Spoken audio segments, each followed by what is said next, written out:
None of the most important countries which must build a new world order have had any experience with the multi-state system that is emerging. Never before has a new world order had to be assembled from so many different perceptions or on so global a scale. Nor has any previous order had to combine the attributes of the historic balance of power system with global democratic opinion and the exploding technology of the contemporary period. That was written in 1994, and it may be even more relevant today. Shalom everybody, it's me, Stall23, back with another video. This is episode 7 in my series, The Guide to the New World Order, where I discuss what I drew and put up on my wall, the hierarchy, or the believed hierarchy of the New World Order. In this episode I will explain the basic blueprint, or prototype, of the New World Order, which is an organization called the United Nations. I'm sure you've heard of it. So I shouldn't really have to explain what the UN is. It's widely heard of. It's a big group. I mean, it would be weird if you haven't heard of the UN, if you don't know what the UN is. But I'll just briefly describe it as an international group whose goal is to control the world. It was created after World War II as a second attempt of creating a world empire. And as I will explain the historical portion of the series, which will be after I explain all this up here, as well as probably in the next episode, the League of Nations failed to unite most of the world, and America did not join. The CFR, or the Council on Foreign Relations, was created as a response, and years later the United Nations, which is basically just the League of Nations version 2, was created, and it was successful, unlike the League of Nations. And just like in the European Union, which was the last group, the intercontinental unions over here, and I decided to just did my webcam last time. The editing thing doesn't work with the webcam anymore, so I need to actually film with my camera this time. But just like the European Union, there are multiple smaller groups responsible for different tasks within the United Nations, each which have been responsible for the destruction of mankind the last 70 years. I'll also talk about each group's leaders, including the leaders of the UN itself, and the United Nations' hatred of Israel and individual sovereignty. The only form of globalization I will ever accept is the millennial kingdom of Yeshua and the kingdom of Yah that comes after. But right now, there's nothing more dangerous as the UN, except for probably the higher groups up here. And the UN is responsible for controlling many of the things that have happened in the world in the last 70 years. I will also talk about one of their main agendas, Agenda 2030, and possibly talk about Agenda 21 a little bit. The six main bodies, I'm just going to discuss the basic structure of the United Nations, but I'm not going to go into it that much. The six main bodies of the United Nations are the General Assembly, the Security Council, the Economic and Social Council, the Secretariat, the International Court of Justice, and the UN Trusteeship Council. Along with these six are agencies or institutions that I mentioned earlier, but I didn't really name off. There are many agencies and institutions founded by the UN, but I'll only cover the most powerful or influential ones, and I won't go into detail about all of these except for maybe the most influential ones. They are the World Bank, the International Monetary Fund, the World Health Organization, UNESCO, the IPCC, and UNICEF. I don't need to really cover most of the main structure, or organs as they're called, the six groups I mentioned earlier of the United Nations. Like most of the videos of the series, is just a quick overview of each group on this hierarchy, discussing what they've done, what they plan to do in order to implement the New World Order beast system. This beast system is being gradually brought in with the founding of new organizations, the passing of new laws and new decisions by the UN. Two important plans made by the UN are Agenda 21 and Agenda 2030, which I talked about earlier, and which I will talk about before discussing the United Nations agencies and institutions. If you do any research on Agenda 2030, which they basically just call the Sustainable Development Goals, it may sound good, but its goals may sound like it's trying to do good, but it's just like communism. It doesn't work, and it will result in nothing but a corporate socialist world government with limited rights and mass population control. Agenda 2030 is also called the Plan for Sustainable Development, like I said, and the reason for that is because it has 17 goals which they plan to develop into the world, and each of these goals have deceptive language to try and trick you into thinking their actions will ultimately benefit mankind.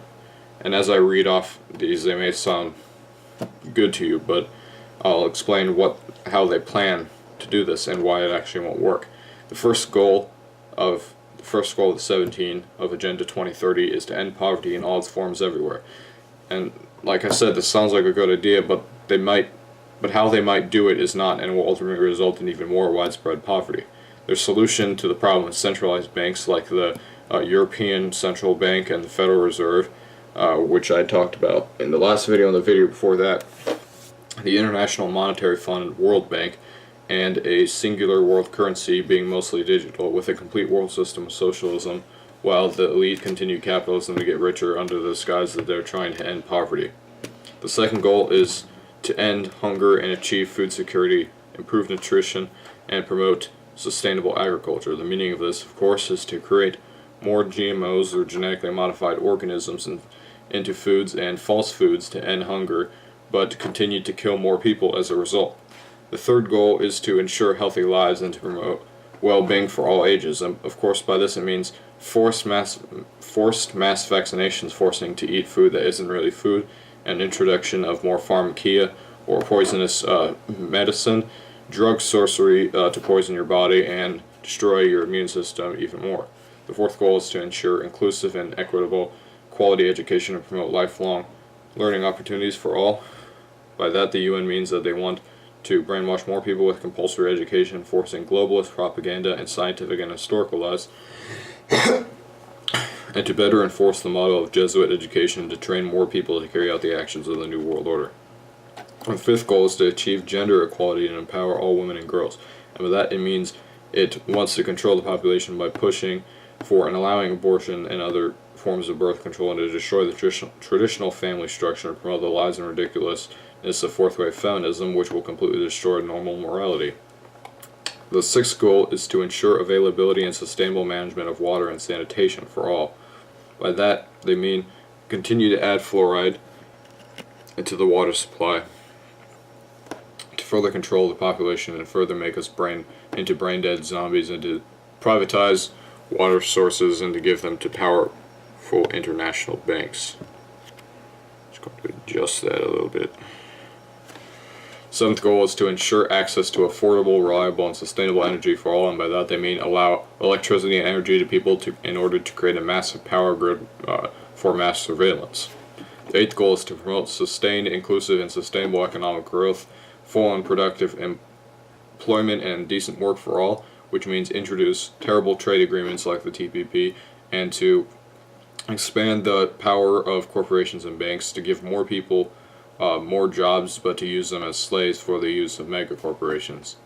The ninth goal is to build resilient infrastructure, promote inclusive and sustainable industrialization, and foster innovation. And by that it means more public transit, toll roads, superhighways. They want to push more environmental restrictions on travel, and to increase the reach of mega corporations to take over the land of the people and to use them for resources. The 10th goal is to reduce inequality within and among countries, and by that it means erase borders, let in more Islamic terrorist migrants, and create more regional government unions such as the EU and African Union and other continental unions that I talked about in the last video. The 11th goal is to make cities and human settlements inclusive, safe, resilient, and sustainable, and by that it means to increase public transit, urbanize more areas, take control of more World Heritage sites using UNESCO, and to create a mass surveillance system. The 11th goal is to ensure sustainable consumption and production patterns, and by that it means force people to and tell them how much of things they can use, when they can use it, and what they can do with certain things. The 13th goal is to take action to combat climate change and its impacts, which means the UN wants to control the population in the name of protecting the environment. Another idea shown in Agenda 21, their earlier agenda from the 1992 Earth Summit, using carbon taxes, carbon credits for companies to continue to pollute while under the disguise that they are helping us cap and trade, ruining smaller nations' economies, and taking land from people in order to protect the environment.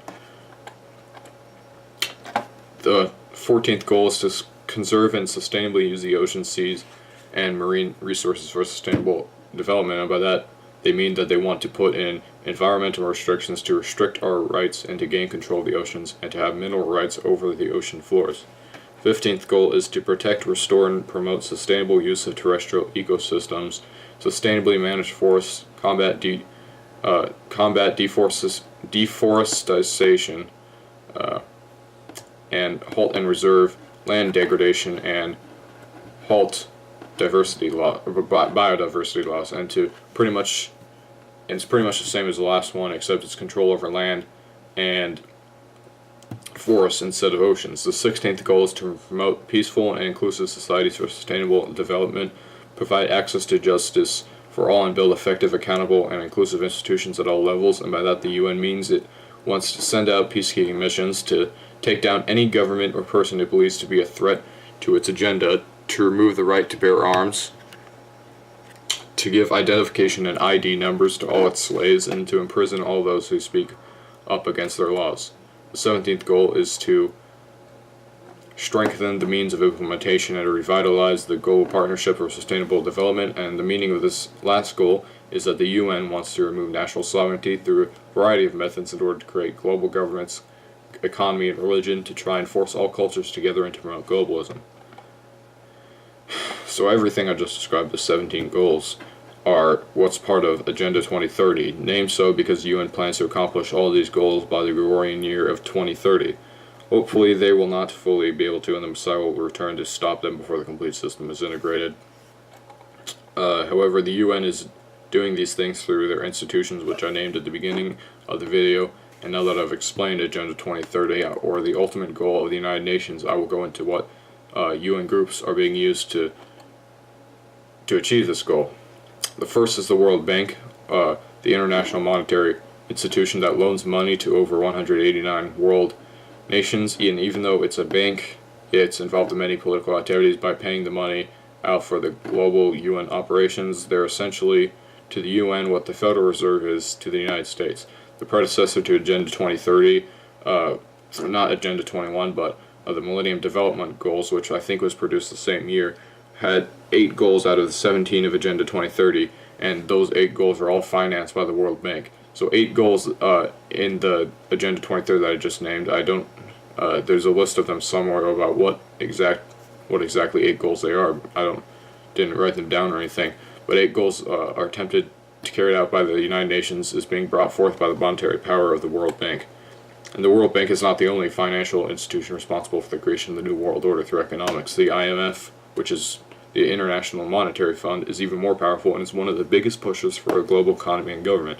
Works closely with the World Bank and provides funding and loans to member states' government in exchange for them doing what they want through a process called structural adjustment. The IMF lends money to failing governments only if they follow at least some of these adjustments. They can include the devaluation of national currency, strengthening the government, privatization of banks, removal of price controls, entrance into international trade, focusing resources on exports for larger countries, and the establishment of multinational corporations in that nation. You can tell what they're actually trying to do. The IMF historically has supported dictatorships that in turn has supported American multinational corporations and is responsible for the increase of things they try to stop, such as poverty, or they claim they're trying to stop. But those are only the 2 main financial groups. In the UN, there are other institutions responsible for the destruction of the world and creation of the New World Order, and the only one I'm going to really talk about in detail, or it's not going to be that much detail, but it's the World Health Organization. It's responsible for the downfall in world health, although it's called the World Health Organization. It's responsible for the creation of Codex Alimentarius, which is it's like a codex written in 1961 that lists all the guidelines for food production. It's not real food, obviously. They push the use of dangerous vaccines and improper nutrition using chemically changed foods and use of medical pharmacia or poison. It essentially controls Big Pharma, which is a term used for the corporations in the pharmaceutical industry, and alongside the UN institution, the World Food Program controls big agro as well, or the big agriculture industry that's spraying herbicides and things all over the crops, like Monsanto. Because this video is already pretty long, I'm going to stop here, but I think you should understand the point of what I'm trying to say. Yes, there are other groups in the UN that are involved in the advancement of Agenda 21 and Agenda 2030 and global governance and control, like UNESCO and UNICEF and others, but right now those three, the World Health Organization, the World Bank, and the IMF, are all I'm going to talk about. The United Nations is basically just the predecessor for one world government, and it's the beginning of the New World Order. The next video, I will talk about the next group, the think tanks. It's not really on here.